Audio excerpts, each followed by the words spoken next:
po yung DOS? Sa computer? This operating system po yon, di ba? Meron pong another program na kung tawagin nila, 4 Pro. Ngayon ata Excel na yun 4 Pro. Tinanong po yung isang yung nag-a-apply ng trabaho, sabi nung boss, do you know 4 Pro system? Sumagot po yung babae, DOS nga ho, hindi ko pa alam, may 4 pa.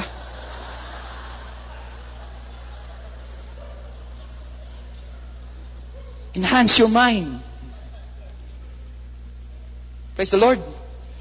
So, talakayin po natin to. The body. Sabi po rito, there are 3 things. Kumbaga, first muna, you eat the proper food. Tuloy mo nga Sabi rito, eat the proper food. The physical dimension involves caring effectively for our physical body. Eating the right kind of foods, getting sufficient rest and relaxation. Sufficient rest. Sino po rito natutulog ng maaga? O natutulog ng umaga? Sino po rito ang nagbababad sa TV? Pagdating ng umaga, pagdating po doon sa opisina, nangangalong mata. Kaya magugulat ka, puro MIB, puro sunglasses pag pumunta sa loob ng opisina. Diba? Eat the right food. Don't eat finger foods palagi. Kasi tayo mahilig doon sa mga junk foods, finger foods. Kaya ang katawan mo mukhang finger. Either the big thumb or the small finger. Eat the proper food. Second, ito pong exercise program natin. 3 area po to. Number 1, endurance. Comes from aerobic exercise, from cardiovascular efficiency, the ability of your heart to pump blood through your body. Second, flexibility comes from stretching. Minsan napapansin, pag gising sa umaga, automatic gusto yung mag-inat.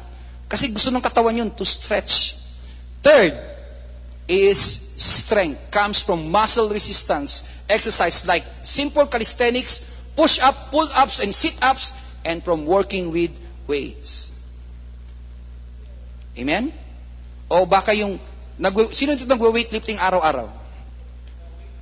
Alam nyo, tutusin, all of us, nagwe-weightlifting araw-araw. 2 bakal po, kutsara, tinidor. Weightlifting, up, down, up, down. Wag lang po yun ang i-weightlift nyo. Okay? So, that is the second dimension. The third po, social and emotional dimension.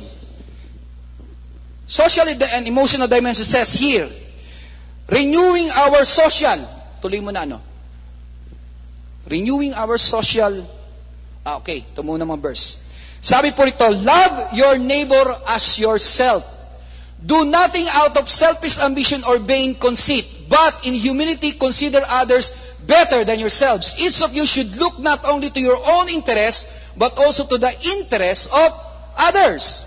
Love must be sincere, not obsession, not lust.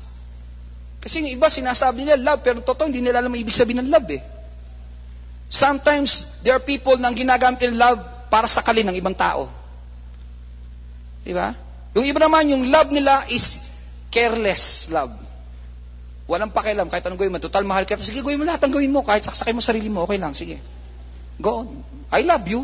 I love you. Okay? Love must be sincere. Hate what is evil. Cling to what is good. Be devoted to one another. Take note of that word. Be devoted to one another in brotherly love. Take note of the word again. Honor one another above your honor one another. Yung problema sa ating mga tao, wala tayong pakialam sa kapwa natin. We only center our eyes in our own life, in our own family, but to the other people, excluded sila. That's not Christianity. Sabi ng Panginoon, go you into the world. Not only to your home. Spread the gospel. Remember, every second, people are dying. Every second, people are going to hell. And the sad part about it is, one of those people might be your loved one. love one another. How do we love one another? Ito po yung aspect na gagamitin natin po rito. Tuloy mo. Renewing our social emotional dimension does not take time in the same sense that renewing the other dimension does. We can do it in our normal everyday interaction with other people. But it definitely requires exercise. Renewing our social emotional dimension is to exercise one, fairness, equality, justice. Sabi doon, love your neighbor as you love yourself. Dapat, wala kang gagawin na masama sa iyong kapwa. Remember this always. What you sow, you will reap. The goodness that you've done to other people will come back to you 100 folds.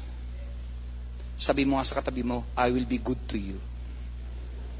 With sincerity, Kasi minsan sarcastic yung mukha. I will be good to you. Sige. I will be good to you. Yung iba nga, may hidden agenda. Naalala ko nung Christmas, sabi ng barkada ko, nagulat ako, ang dami naman binili mo ang Christmas card. Ang dami. Kasi padadalan ko lahat ng aking kamag-anak sa abroad.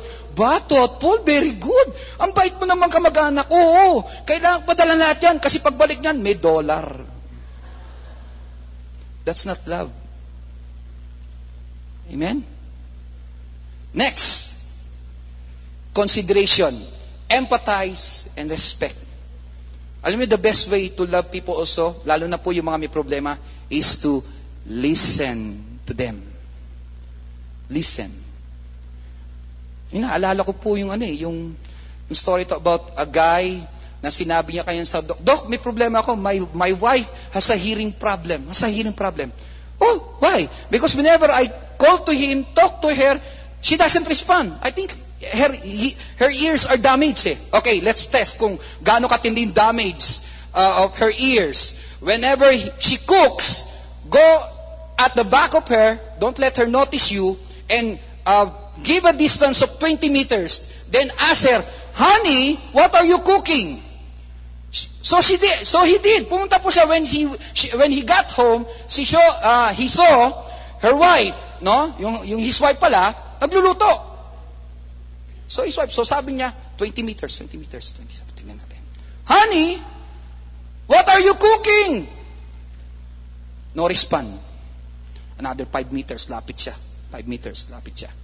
Honey, what are you cooking?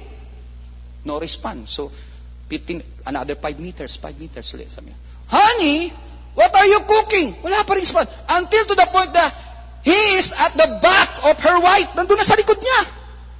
Sabi niya, honey, what are you cooking? Sumagot pa yung wife, for the 4th time, fried chicken.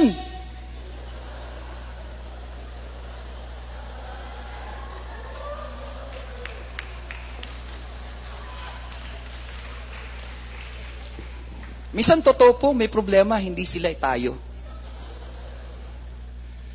We really don't listen to people. Amen? Empathize. Wag po kayo masyadong tumawa, baka po ano lumabas. Third, cooperation, coordination, and harmony.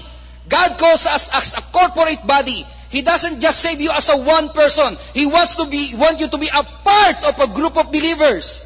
You cannot live alone. You cannot survive alone. In this warfare, spiritual warfare, you can never survive it alone. You need your brothers and sisters. So you need to cooperate with one another. Not kill each other. Amen? Sabihin mo sa katabi mo, kailangan kita. Wag mong titignan na masama. Pure motive. Sabihin mo, kailangan kita. Amen? We are a corporate body of Christ and God wants us to be one. So these are the 3 aspect po nun. Yung pong sinasabi nating body, mental, body, social. That is loving one another. Pero yung 4th aspect po, ang totoo, this is what I call, although ito po yung graph, but this 4th aspect is that what I call the balancer of our life.